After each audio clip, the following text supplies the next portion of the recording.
Hi, this is Ed Rising, and welcome back to Ed's Pop-O-Matic podcast, a retro pop culture podcast where everything retro beats a new if you keep it in your heart.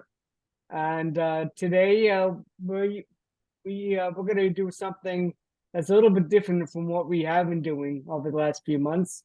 Over the last few months, we've been focusing more on music and TV and things like that. We did several uh, podcasts recently that featured singer, songwriter, musician Tom Baylor, who worked with many acts throughout the 60s and 70s, from the Mamas and the Papas, the Beach Boys, Elvis, Michael Jackson. But most notably, as far as I was concerned, is that he was amongst the group that did the backing vocals for the Partridge Family records. So if you check out the YouTube page for our website, our podcast rather, just go on to YouTube and write in Ed Rising or type in Ed's Pop-O-Matic podcast. You should be able to find some of these videos. So we did the one on Mr. Baylor, which was just an exciting conversation. We talked with Ann Moses, who was the editor of Tiger Beat magazine recently, and her memoir, Meow, My Life with the Tiger Beat teen idols of the 60s and 70s. So that was exciting to talk to her. And I've been talking with musician Joe Rufano, the leader of Long Island's Beatles tribute band, Liverpool Shuffle, and his career in music. So that was fun. And my childhood friend, Therese McLaughlin, who is an actress and did the voice of Poison Ivy in the recent Amazon Prime animated film uh, Merry Little Batman. So that's what we've been doing, and I hope that for 2024 we'll be doing more things and all types of pop culture, which also includes doing sports discussions. And today we're going to discuss baseball. Um, I'm a New York Mets fan, and I'm bringing along with me today one of my friends who is a great Mets fan. His name is Greg W. Prince, and welcome to the podcast, Greg. How are you? Hey, Ed, thanks very much. It's not every day somebody asks you, doesn't somebody want to be wanted on a podcast? So I'm very happy to be here. Well, that's very good tie-in. Greg, as my audience should know, um, is a blogger, an author, a podcaster. His blog, Faith and Fear in Flushing, has been thriving since 2005 with his partner, Jason Fry. So you can check that out by going to Google and type in Faith and Fear in Flushing, and you can read up on his exploits regards to the New York Metropolitans. And he's written several books on the Mets. The first book was also um, Faith and Fear in Flushing. Can you tell me, Greg, how did it come to you to choose that title? Uh, well, I asked my partner Jason Fry, and he came up with it actually. We've never really discussed in depth what we were going to call it or why we settled on Faith and Fear in Flushing. I actually had another title in mind when we were, I can't even say brainstorming, but my idea for a title was Let's Meet at Gate E, because that's where Jason and I used to meet up to go to games. And I think that would have been a fine title for a blog had Shea Stadium continued to be. So I think Faith and Fear in Flushing, moving into the era when there was no longer a gate E to enter through at the Mm, ballpark, probably had greater legs. But I think it describes us as fans, not yeah. just Jason and me, but probably all of us. The way we devote ourselves to our team, the way we probably spend too many sleepless nights worrying about our team. And, it comes together as fans, all of us. And hopefully, our blog, now entering its, oh gosh, 20th season, Wow. um, is an expression of that melding of, boy, they're going to be good. Oh my God, they're probably not going to be good. Uh, and then we wait to find out what actually happens. Yeah. Well, I definitely like the idea because we have this this fear about the Mets. This I don't know about you, but I think a lot of us Mets fans, I can't say for all Mets fans, but for myself, being as that we live in New York, the first time from the mighty New York Yankees with that 29 pennants, so World Series championships, we definitely tend to be looked upon as second class citizens. And there's something special about the New York Mets, from the way that they were developed as an expansion team to winning a World Series with a lot of players that were young or might have been has-beens or just were not well known, and just took the mighty Baltimore Orioles down and one of the most amazing seasons and world championships, 1969, to you know everything else that goes on with our franchise. It just seems to be that we have this incredible emotion as Mets fans for our team, and it doesn't really matter how old you are. If you're 21, if you're 41, 61, 81, whatever. I think a lot of that is inside of us. And Mets fandom is a very interesting situation for people. Do you find yourself at all feeling that, as a Mets fan, that you're a second class type citizen in any way? Not at all. I don't worry about the Yankees really. I mean, I'm not going to lie. I checked to see how they did last night, and I hope they lost if the season is going on.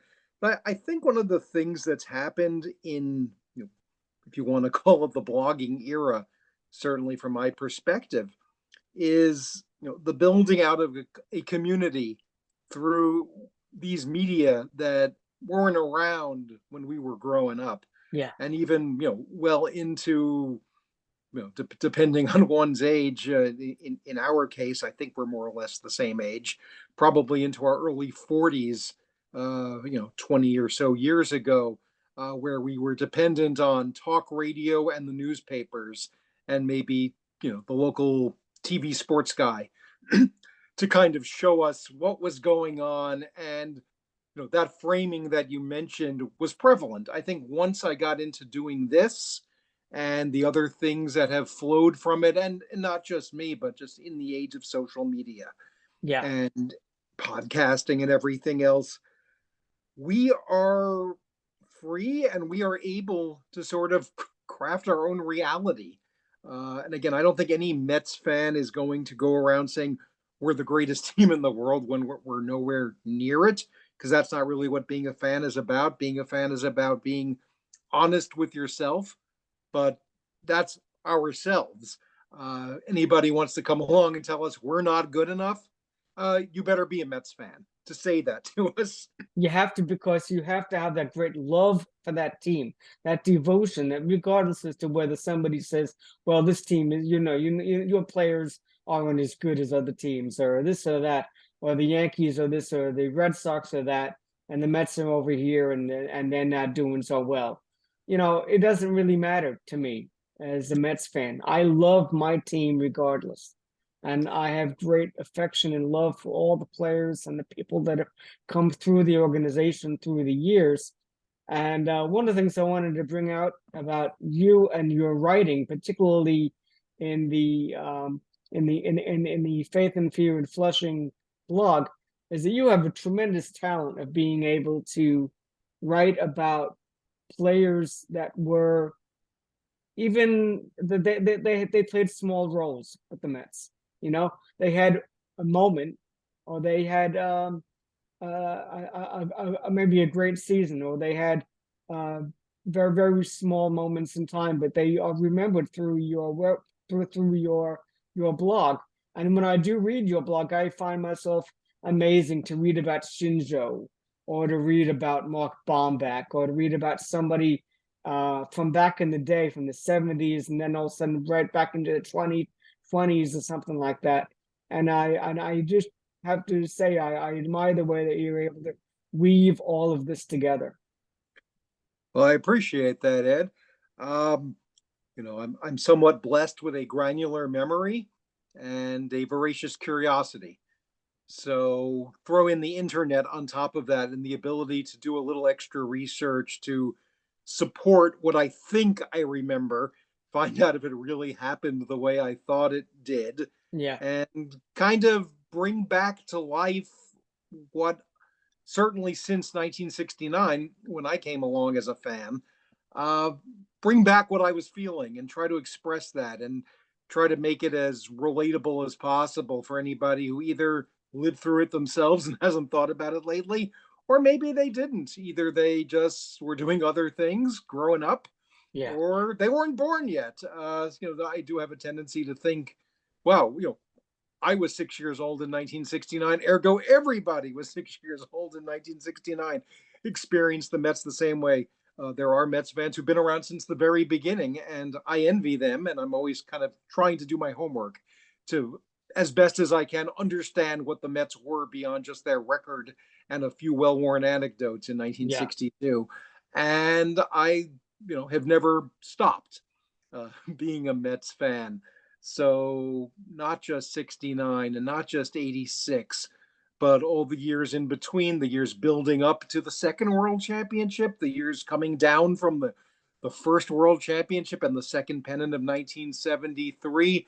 right, And all those years where we were sort of wandering through the desert, and the thing you alluded to before, being kind of the second team in town, yeah, which again, because I became a fan when I did. I've never got into that idea of second class citizen or little brother or any of those epithets, yeah, because New York, and that this is not necessarily meant as a plug for the podcast that I do, but New York was a National League town. That was what it was in the 50s.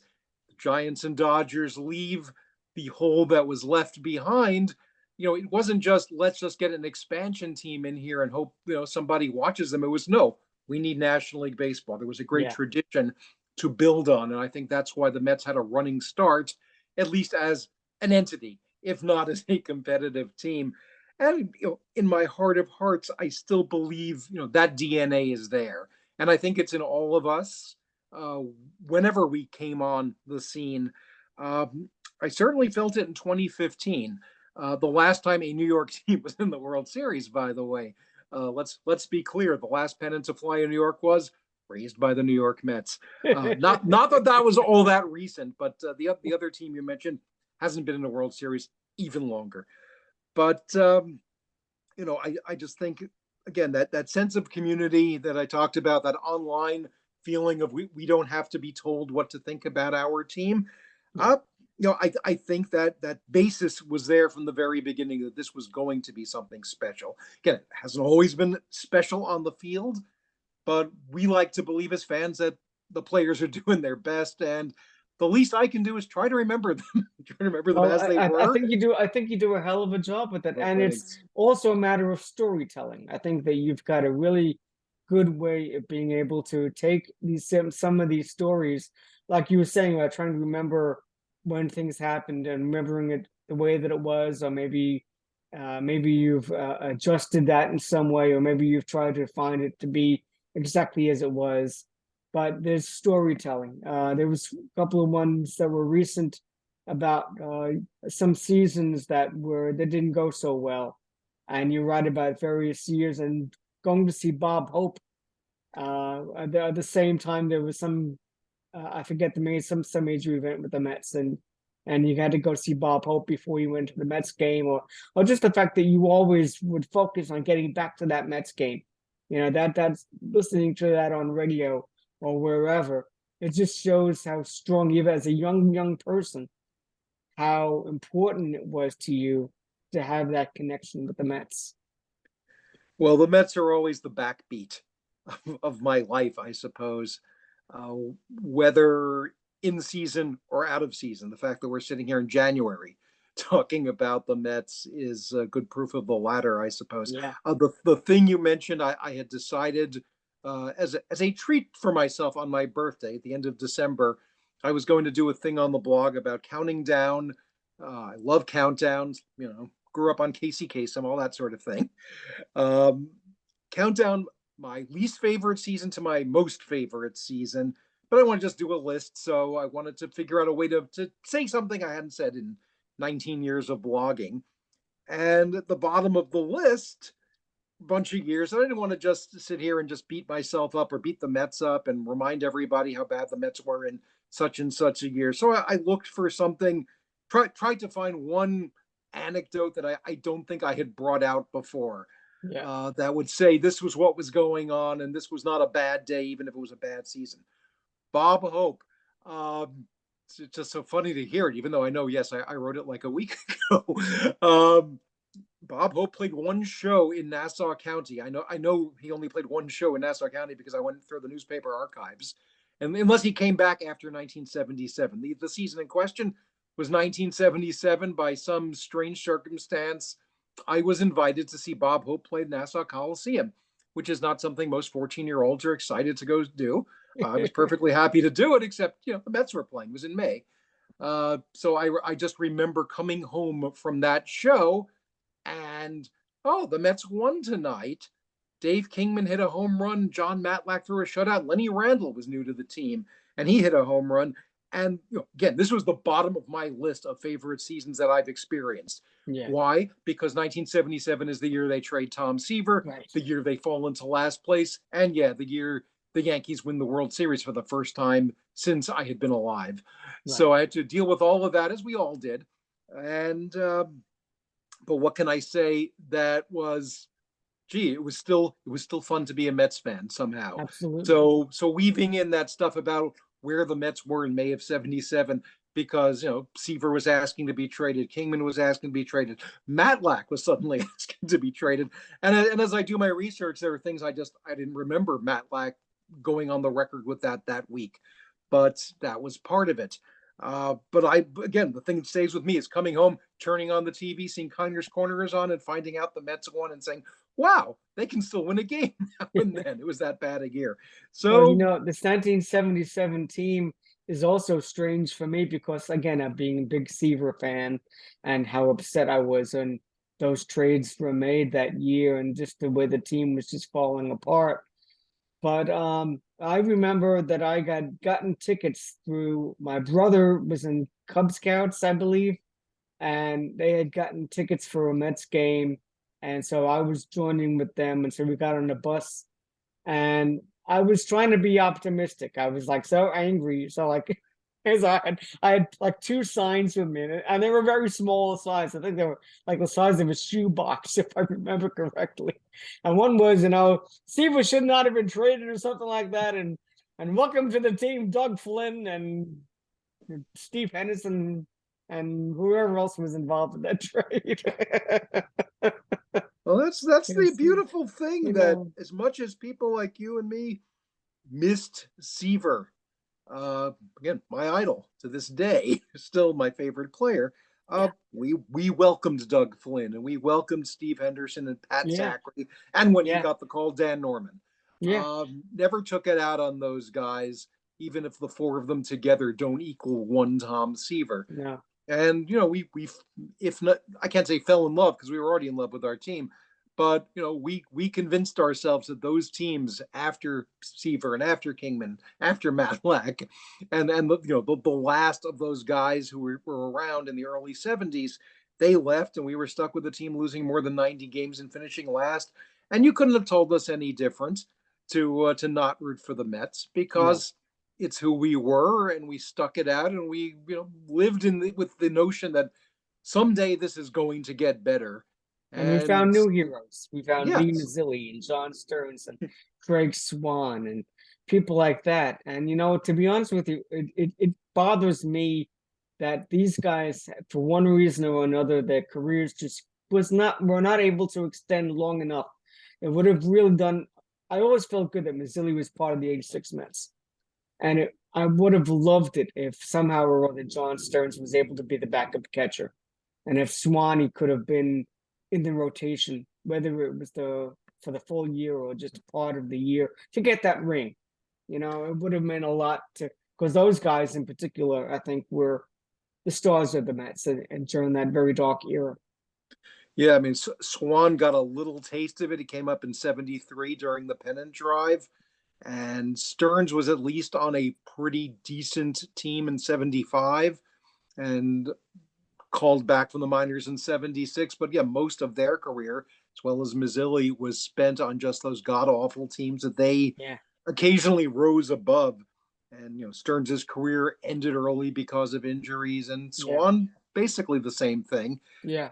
He lasted until '84, so he got a little taste of what was coming. Yeah. Mazzilli, I agree that was one of the bonus episodes, if you will, of 1986. Yeah. Turning around one day and hearing that he was signed to a AAA contract and being called up, and suddenly there he is in a Mets uniform again. And I tell you, in I guess it was Game 7 of the World Series, where Keith Hernandez drives in 2 runs. The 2 runners are Lee Mazzilli and Mookie Wilson. Mookie, who sort of took over from Mazzilli in center field. Both the top of the order guys, different kinds of players, but in a way, one succeeded the other. Now they were both here, and watching them both cross home plate in Game 7 for just an instant, I was like, this is the last 10 years of my life crossing home plate right now. Mazzilli, 76 until 81, and Mookie, who got here in 1980 and had to put up with what was still a terrible team until it began to turn the corner late in '83. Well, the funny thing also about '86 is that the emotion that we felt also knowing that Tom Seaver was a member of the Red Sox in the dugout in that World Series, inactive for that World Series, and should have been actually part of the Mets '86 team if they hadn't made a stupid error in regards to their 40-man roster adjustment. It's just blows my mind. That day in January where I learned that Frank Cashen had left Tom Seaver off a protected list for something that kind of came and went, the compensation draft, which was the answer to the previous baseball strike. Somebody signs a free agent. The team that loses the free agent gets to take a guy from another team. Didn't matter that this team had nothing to do with any of this. The Mets had nothing to do with, I believe it was the White Sox losing Dennis Lamp to the Blue Jays. Yeah. And okay, now Tom Seaver's a White Sox, and I was just, how the hell does that work? But it felt like that. Well, of course, that never should have happened when Seaver was looking for a way to come back to the East Coast late in his career. It would have been nice if the Mets could have scooped him up. It turned out it was the Red Sox. Even the next year, Seaver came back for one last fling, a tryout that didn't quite connect. So there was that sense of, well, at least he's retiring as a Met, sort of. But no, he was in the, as you said, in the Red Sox dugout. With an injury, but wearing their uniform. I don't know, Ed, how I would have dealt with it had Tom Seaver been on the mound. I could have just for screw with the Mets fans, and I would have brought Seaver in the ninth inning. Yeah. Instead of Alvin Giraldi, Tom Seaver, and we would have got out of the minds. Well, gosh, imagine we're down 2-1, and we face Al Nipper. We take care of Al Nipper. Game 4 starter could have been Tom Seaver, should have been Tom Seaver. And who knows what would have happened. And if the Mets had jumped all over Seaver the way they jumped all over Al Nipper, I get the feeling in 1986 I would have accepted that, of course, but a little piece of me would have died. That's but, right. It all worked out in the end. It did. So I wanted to ask you, Greg, as we look into 2023 season and 2024 and so forth, we've had quite a few changes in the game the last few years, for whatever the baseball commissioner and powers that be are in the game right now, they've instituted various things like a pitch clock and having an intentional walk be automatic, um, things of that nature. No pickoff or limited pickoff moves that a pitcher is allowed to. All this to save time, supposedly, in the game. When I think for decades, we always enjoyed baseball as a game without a time clock. Certainly, we want the players to be moving along. We don't want them to be dilly-dallying the whole time. We want them to be able to move along the game. But to have an actual clock where we have to get the game over in 2 hours and 20 minutes or whatever it is, just so people can get home, it's a bit of a drag. And I think that a lot of these rules, particularly the three wild cards that have been added to divisional play for postseason, I find it to be very, very frustrating in for my enjoyment in of the game. And I was wondering what you thought your thoughts are reflecting those changes. I think they've been a mixed bag to a certain degree. I don't like the idea that time had to be legislated, but I also can't argue with the fact that the game is swifter now. I'm not necessarily looking to get home in 2 hours and 20 minutes, as you said, but there's no question that the game was dragging in ways that it didn't have to. And that, again, the stepping out, the adjusting the batting gloves, the pitcher stepping off, Mm-hmm. um, working some of that out of the game, I don't think is a bad thing.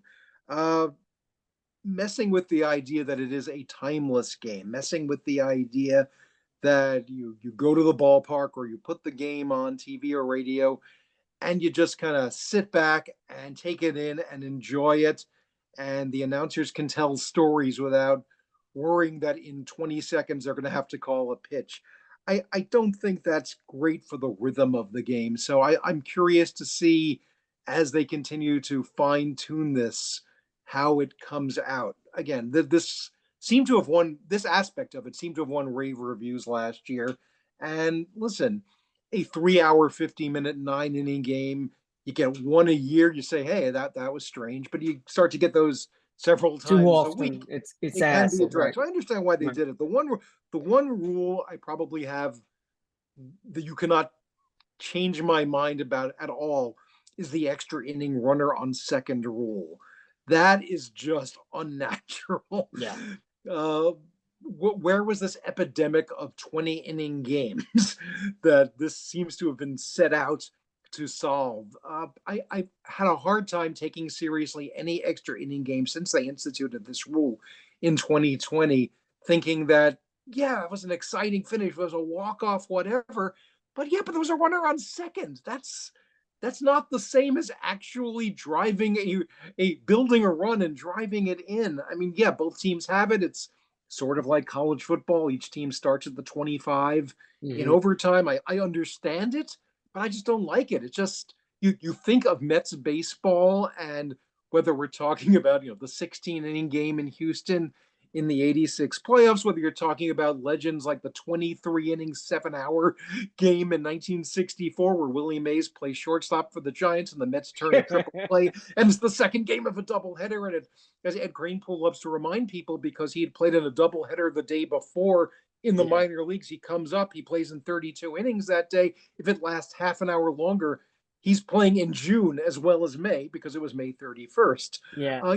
Things like that are, again, that they were oddities and they just kind of happened. And yeah, maybe you don't want to sit around, on a Wednesday night until the 14th, 15th inning, but how often does that happen? So No. something like that just feels inauthentic. The rest of it, the pickoff plays, yeah, I'm not crazy. I'm not crazy about limiting that, but everybody adjusts. The larger bases they put in to have more stolen bases. I suppose there were more stolen bases last year. I think Starling Marte had like Yeah. 24 stolen bases, and I was thinking I could not remember a less impactful 24 steal year because it just didn't feel like anything anymore. So, I get the feeling we're living through a period where we're, again, you and I, unfortunately, are probably not the people they're trying to reach. They never try to reach the hardcore baseball fans. They've got us for Right. life. It's the So, young kids well, they want to get rid of. I yeah. mean, And listen, I attract spent, them. yeah, I spent nearly half a century swearing I would never tolerate the designated hitter in the National League. Well, I the know. I can't designated take hitter is it. here, and it's just a part of life now. And Yeah. yeah, I understand why it's here. I don't like it. I miss pitchers batting. I still think to myself, oh, Senga's having a good start. I wonder if they'll leave him in to bat for. Oh, that's right. They don't do that anymore. It doesn't Yeah. matter. Yeah. And then anyway, every starting pitcher, doesn't go more than 6 innings, and that's No, kind of a drag. that's another issue I can't take anymore. So, and that's a whole other show. But this idea of being thrown out of the game after 5 or 6 innings, I just can't handle that because I respected. I grew up. You and I we grew up on Seaver, Matlack, Kuzman, Gooden, and so forth, and down the line, and seeing a guy being able to be a stopper and being able to see I'm going on about this and I shouldn't be going on because I don't have enough time for it. But it's something I can't stand. And I write about it every day on Facebook. So anyway. So I wanted to mention your books, and I have most of them here, I think. We have a book on Mike Piazza, which chronicles the 90s and 2000 World Series and just how the team was kind of built and how Piazza really was the kind of player that we really needed to get that team all together. It's a Greg Prince book. He wrote about the 2015 playoffs and World Series and how amazing how that season turned around from being a nothing year to being one of the most exciting seasons we've ever had, Very exciting book. I think I met you in person on that one. The happiest recap is various stories about the early years of the Mets, 62 to 73. So there's a lot of really good stories if you go through that and enjoy that. And this is the original, The Faith and Fear in Flushing, named also again for his blog. And here my background is giving me a hard time there. But there it is, Faith and Fear in Flushing, and his first book. And that's just great because it talks about this Mets fandom. And it talks about the passion of rooting for the Mets as a young person. So I've enjoyed that through the years. And I go back to it every now and again. Well, thank you for showing off your baseball library. I appreciate it. Yeah, Faith and Fear, I guess, was the book I was probably for about 10 years looking to write, whether I completely knew it or not. I remember working near a Barnes and Noble when I worked in Manhattan. I would go down my lunch hour, browse the sports department, and see lots of books about the Yankees, lots of books about other things in baseball, not that many books about the Mets. Yeah. Certainly in that era, the late 90s, early 2000s, just when we're having a pretty good era at that point. The Mike Piazza, Bobby Valentine years, some of the most exciting. And we were sort of getting blacked out in our own market, if you will, because the Yankees had been winning World Series and were getting most of the headlines and the book deals, apparently. So, as the years go by and I begin to sort of write about being a fan on the blog and whatever other avenues, the book was kind of an extension of that. And I'm really gratified that people still bring it up to me from the perspective of, in so many words, it's their story too. The anecdotes are mine, but the subtitle of the book is An Intense Personal History of the New York Mets, because less than just a memoir, it's about growing up and getting on with your life as a Mets fan while the Mets are doing whatever it is the Mets are doing, and sort of like what you mentioned with the Bob Hope thing before, that the Mets always kind of show up in your life when you're this kind of fan. And you don't have to write a book or write a blog or whatever to be that kind of fan.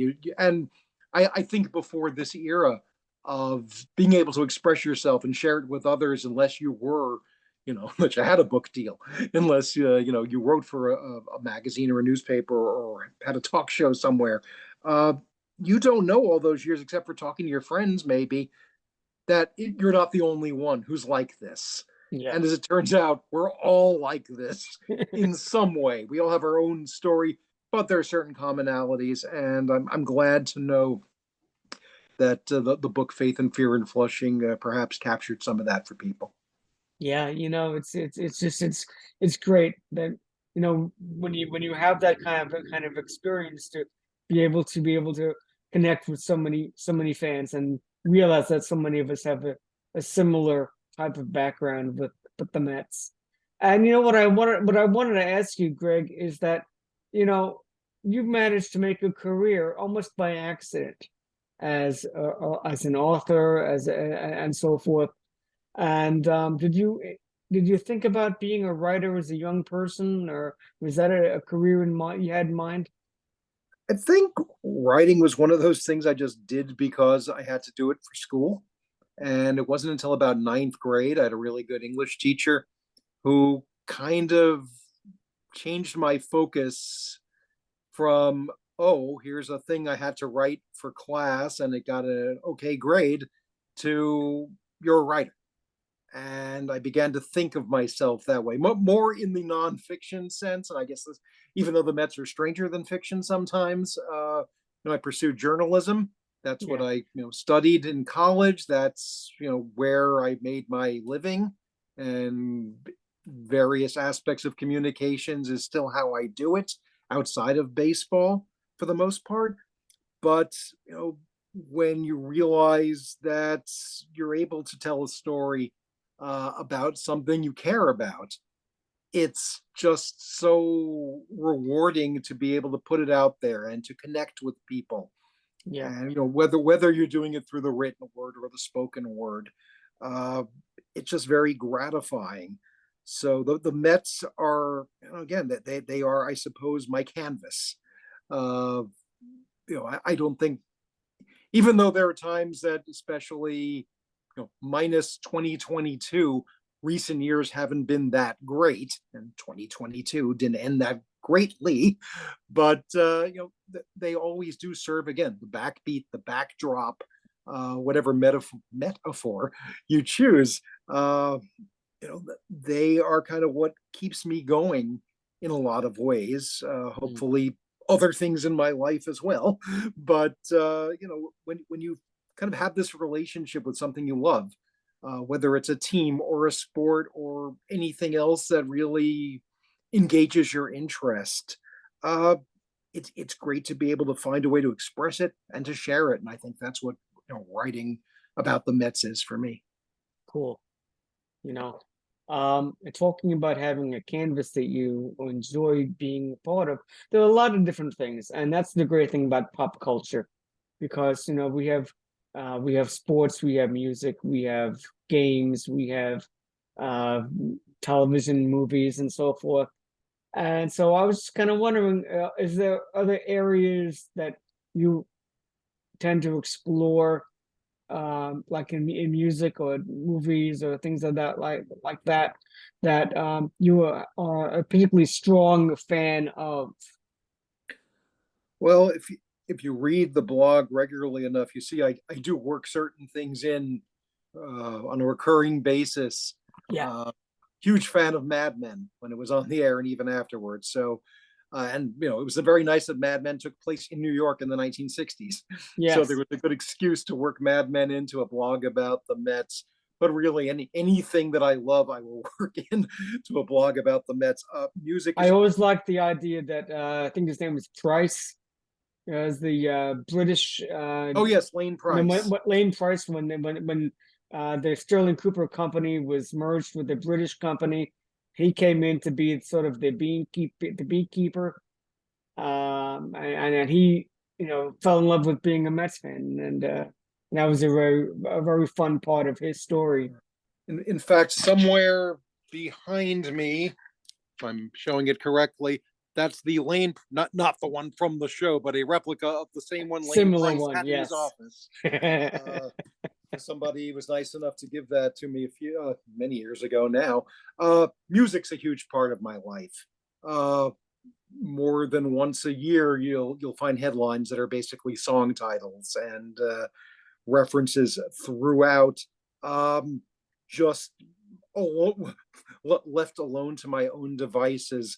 Um, I am a person who has a top 1,000 favorite songs of all time list that I spend many years cultivating, have all kinds of rules for, as any obsessive would, have debated back and forth for a decade. Well, should I make it 2,000? Should I limit it to 1,500? My basic rule is there is, I call it the 1,000 greatest songs of quote all time. But for me, all time has parameters. Not that I don't love music before 1972, but it starts in 1972 because that was when I began to experience music on a contemporary basis. The morning of April 7th, 1972, WNBC on the radio. My mother had given my father a new radio for their anniversary. That's why I remember the date.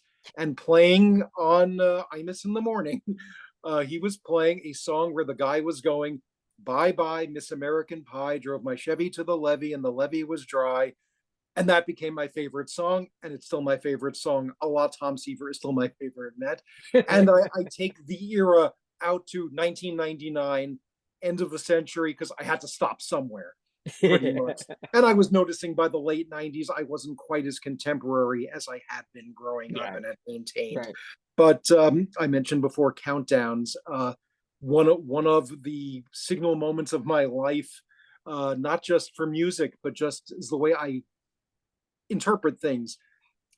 My 10th birthday, December 31st, 1972, my family goes to Miami Beach. We're down there, and I'm sitting in the motel room with my sister who's got sick the night before, so I'm keeping her company. There was a radio station in Miami Beach at the time called WFUN 79 AM, and they are doing the top 79 of 1972. And this just, you can hear the angels singing behind me because, oh my God, I didn't know this existed. I didn't know you could take an entire year and make a list out of it because I loved lists. Yeah. And I had just began getting into top 40 radio that year. And now here I was hearing the songs I'd heard 3 months ago, and I'm hearing songs I missed earlier in the year. And for years, I would make top 100 lists at the end of it. As not my favorites, mind you, but in my mind, what were the most popular songs? Yeah. And I kept up some semblance of that for a very long time, and it still kind of informs the way I do things. And I have to remind myself that a list is just a list. It's the story behind the list that makes it exciting. But part of me, from the retro standpoint, is kind of always in the 70s when it comes to music. The pop end of it, the R&B end of it. My favorite group of all time, the Spinners, went into the Rock and Roll Hall of Fame this year. Yeah, it was very nice. Yes, it was as meaningful to me as when Gil Hodges got into the Baseball Hall of Fame. So I have great admiration and love and respect for things that came before 72 and after 99. Just that's sort of where I live. And then what I don't want to say what I can relate to, but it's where I can connect. Yeah, I remember that song. I was doing this that day in 7th grade or whatever, which I think is a lot of what music is, in addition to just appreciating the music that you hear. Certainly. I mean, I'm definitely a guy lost in the 70s and the 60s too, but the 70s is really when I was, because we were about roughly the same age. I was 11 in 1972. And so I remember all of those songs and how much that meant so much to me, whether it was the stylistics or Captain Ride and all that kind of stuff. I mean, it was just great stuff. And I love Don McLean's American Pie as well. So, Greg, it's really been great having you here today and talking about music and all kinds of things, and especially the New York Metropolitans, which is so dear to my heart and dear to your heart as well. In our closing today, I'd like to ask you, Greg, if you could just share with us how people can reach out to you, where they can find the National League Town podcast and things of that nature. So if you'd like to share a little bit of information, please.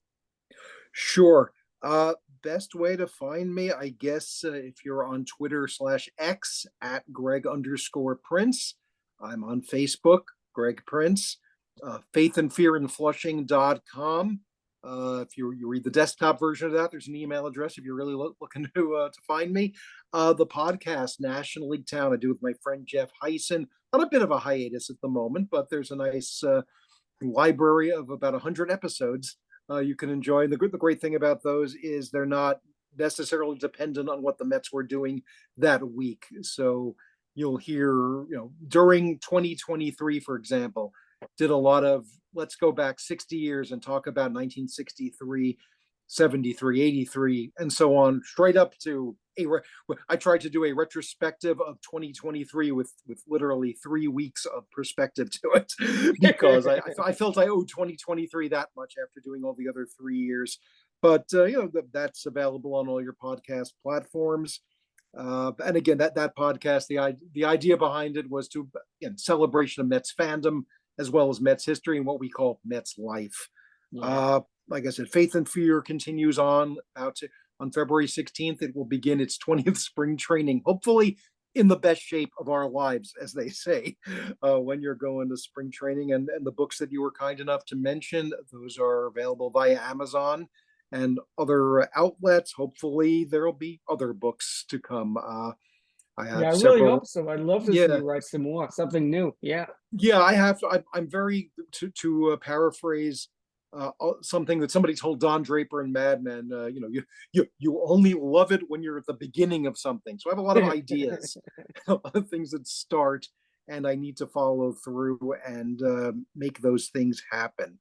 But I really appreciate you inviting me on it. It does Greg, feel good to be wanted. it's a pleasure.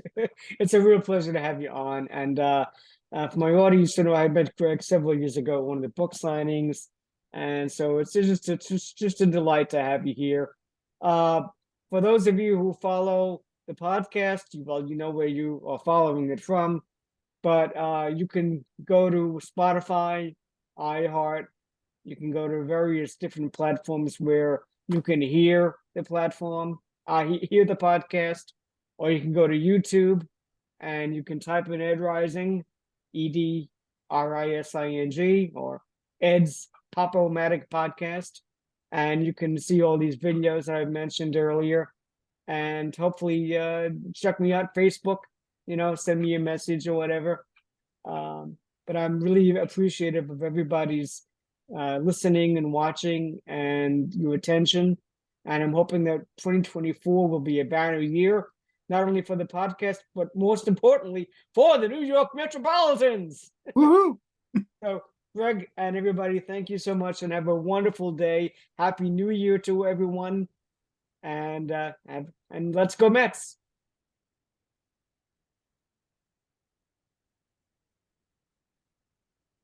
And if I can turn this off, we'll be in great shape.